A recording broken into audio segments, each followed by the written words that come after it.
Rob, that the Fed is ready to do something they haven't done.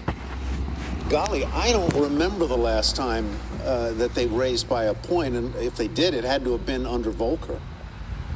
Well, thanks, Tyler. Look, I would say a couple of things. Clearly, the strategy the Fed has been using for the past 12 months hasn't really produced the results I think they've been looking for. You know, they've been gradually guiding the market towards higher rates over time, but trend inflation pressures really haven't improved much at all. In addition to that, financial conditions, we think, just continue to show they are not tightening enough for the Fed to feel comfortable that growth really is going to slow down and that the unemployment rate really is going to move higher, meaning that inflation could stay higher for longer. So, you know, from our perspective, I think this could be the moment where policymakers look up and decide we need to change strategy, we need to surprise the market a little bit, and just get a little bit more of a knee-jerk tightening in financial conditions to really get ahead of the entrenched inflation problem we think that they're facing. I don't disagree with anything you just said there about the entrenched nature of inflation or the need to squeeze it out, because if we don't wrestle inflation to the ground, it becomes a very, very serious long-term economic inhibitor. But let me ask you this. I was speaking last night with a very skilled investor who said it's one thing to do an interest rate hike, whether it's 3/4 of a point or a full point. But then what the market is going to be listening for is the slightest little hint during the press conference of a walk back, because there's a lot of capital on the sidelines. There's a lot of dry powder that just wants to get in there. And that if the chairman kind of goes a little wobbly in that press conference, the money's going to flow in.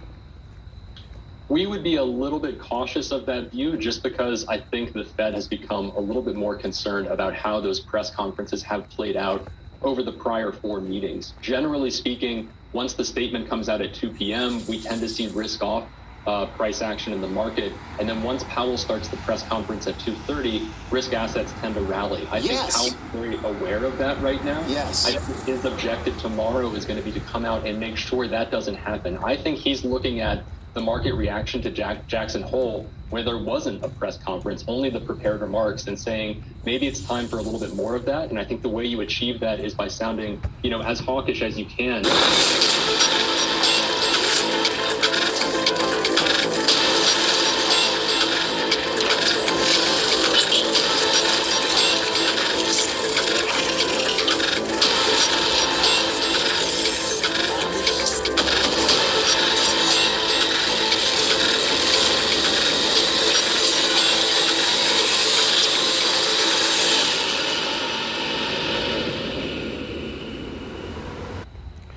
Good evening, 8:31 p.m. Eastern Standard Time here on this Tuesday, September 20th, 2022 here on the East Coast in the great state of Michigan. I'm XRP Future Millionaire, and as you've seen in the opening introduction, we do have the possibility, as I've been talking about it, for a 100 basis point rate hike, and they're starting to put it out there just a little bit more in the media finally, saying how maybe, just maybe, now old Uncle Jerome is ready to put us out of our misery and finally put a 100 basis point rate hike in.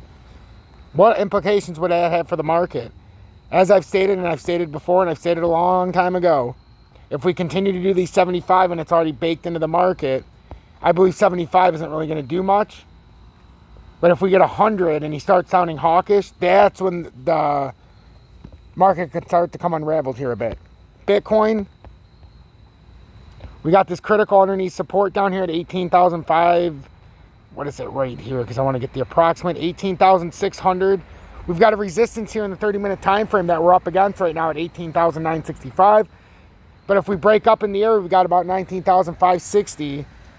But currently for Bitcoin, 19,323 as well. We've got the underneath on the USDT at 18,764. So we're coming up against these support areas. We've had XRP come all the way up and tap this uptrend that we talked about yesterday.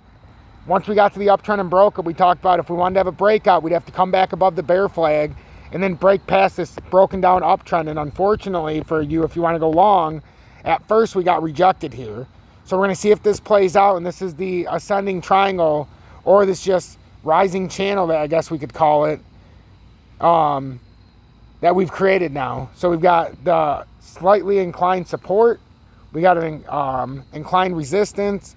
So it's just ascending support and resistance. And it's capping it at each area and then minimizing the losses when it gets down to support. But right now our key area is this 20-day and the short time frames.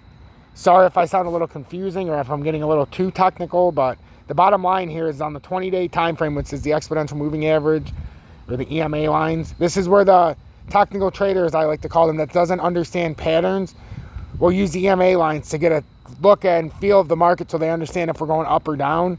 And right now, we've come down to the 20-day support, and if we can hold this, this is where you can make a rally. If you hold this, this is where you can make a rally. Otherwise, we're going to find ourselves looking down, and we're going to come down here to this uptrend, which is about 39 cents, and then maybe a little bit farther to reconfirm this ascending triangle breakout here again. So that's what we're looking at for XRP. I want to keep it simple. In the comments, let me know if you understand or if there's something you want me to cover in the next update.